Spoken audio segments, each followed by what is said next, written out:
Welcome to my channel top lines defence info. मैं आपका दोस्त अविनाश लाया हूं टॉप लाइन्स डिफेंस अपडेट। तो चलिए शुरू करते हैं। इंडियन एयरफोर्स और एचएएल दोनों के लिए नवंबर मंथ की शुरुआत एक अच्छी न्यूज से होने वाली है।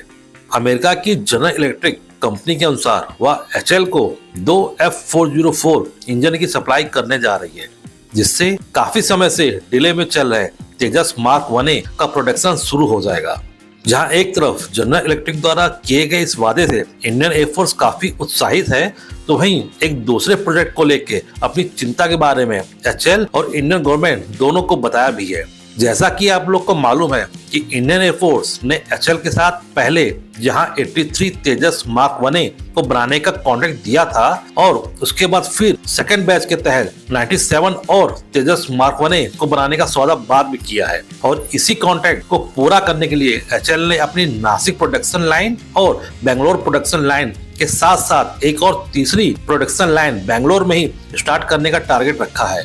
जिसकी बदौलत एचएएल अपनी तीनों प्रोडक्शन फैसिलिटीज से एक साल में टोटल 24 तेजस मार्क 1A का प्रोडक्शन कर सकती है। लेकिन जिस तरीके से एयरक्राफ्ट इंजन के कारण तेजस का उत्पादन काफी डिले हो रहा है तथा इंडियन एयरफोर्स भी अपने पुराने पड़ चुके मिग 21 और जगुआर जेट को कुछ सालों में हटाने वाली है, इसी को देखते हुए इंडियन एयरफोर्स और एचएएल ने मिलकर जो तेजस के प्रोडक्शन की प्लानिंग बनाई थी, उसके अनुसार जहां पहले 2028-2029 तक तेजस मार्क 1A का सारा प्रोडक्शन ऑर्डर इंडियन एयरफोर्स को कर दिया जाना था और उसके तुरंत बाद ही तेजस का एडवांस वर्जन तेजस मार्क 2 को प्रोडक्शन में 2029 के बाद जाना था। लेकिन अब एचएएल डिले में चल रहे तेजस मार्क 1A को 2032 से पहले सारे एयरक्राफ्ट इंडियन एयरफोर्स को डिलीवर नहीं कर पाएगी, जिसका सीधा मतलब डायर नीड में चल रही इंडियन एयरफोर्स को 2032-2033 के बाद ही तेजस मार्क 2 को अपने फ्लीट में शामिल कर पाएगी और तब तक कई और पुराने स्क्वाड्रन को हटाया जा चुका होगा।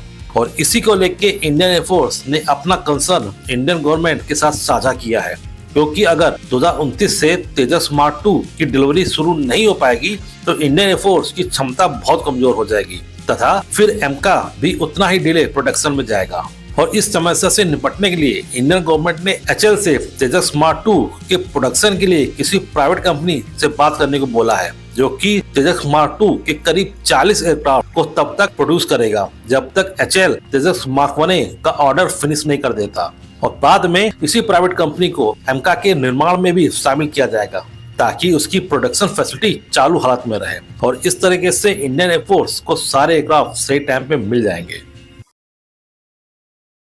इंडियन आर्मी ने अपने पुराने पड़ चुके T-72 टैंक्स को नए future ready combat vehicle FRCV से रिप्लेस करने के लिए प्रयास शुरू कर दिए हैं और इसके लिए इंडियन आर्मी ने DRDO के साथ मिलकर FRCV की डिजाइन और प्रोडक्शन के लिए बातचीत शुरू कर दी है। लेकिन उससे पहले इंडियन आर्मी को अपने टैंक्स के बेड़े से भारी संख्या में मौजूद T-72 टैंक्स को धीरे धीरे हटाना है, क्योंकि अब ये टैंक्स उतने ज्यादा प्रभावी नहीं रह गए हैं चाइनीज और पाकिस्तानी टैंक्स के खिलाफ। और दूसरा, FRCV तभी इंडक्ट हो पाएगा जब तक ये T-72 टैंक्स को इंडियन आर्मी अपने पास से हटा नहीं देती, क्योंकि Indian army already T-90 tanks और सीमित संख्या में इंडक्ट किए गए अर्जुन टैंक्स भी यूज कर रही है और इतने सारे टैंक्स को एक साथ ऑपरेट करने से इनकी मेंटेनेंस भी बजट पे भारी पड़ती है। और इसी वजह से इंडियन आर्मी ने एक तीर से दो निशान लगाते हुए एक प्रॉपर प्लानिंग के तहत जहां एक तरफ अपने पुराने T-72 टैंक्स को अपडेट करके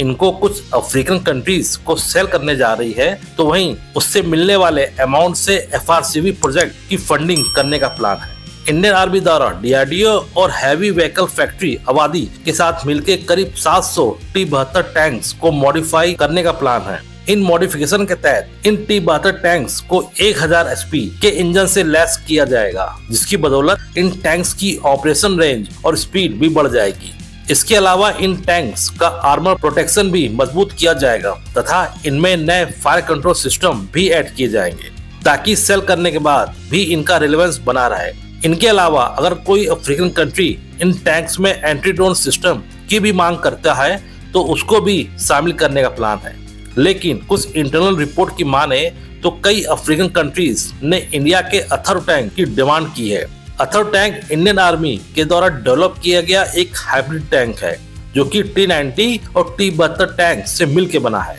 जहां T-72 का हल जो काफी रिलायबल माना जाता है, उसके ऊपर T-90 टैंक्स के टरेट को रख के अथो टैंक को बनाया गया है, जिससे दोनों ही टैंक्स के बेस्ट पार्ट्स को लेके एक यूनिक और डेडली टैंक बनाया गया है। और इस तरह से इंडियन आर्मी के पास अब दो ऑप्शन है, अपने पुराने पड़ चुके टैंक्स को अपग्रेड करके दूसरे नीडी कंट्रीज को बेचने को। हालांकि इंडियन आर्मी एक साथ सारे T-72 टैंक्स को रीसेल नहीं करना चाहेगी, क्योंकि रशिया यूक्रेन वॉर में रशिया ने अपने टैंक्स की कमी के चलते पुराने T-62 टैंक को भी जंग में उतारा है।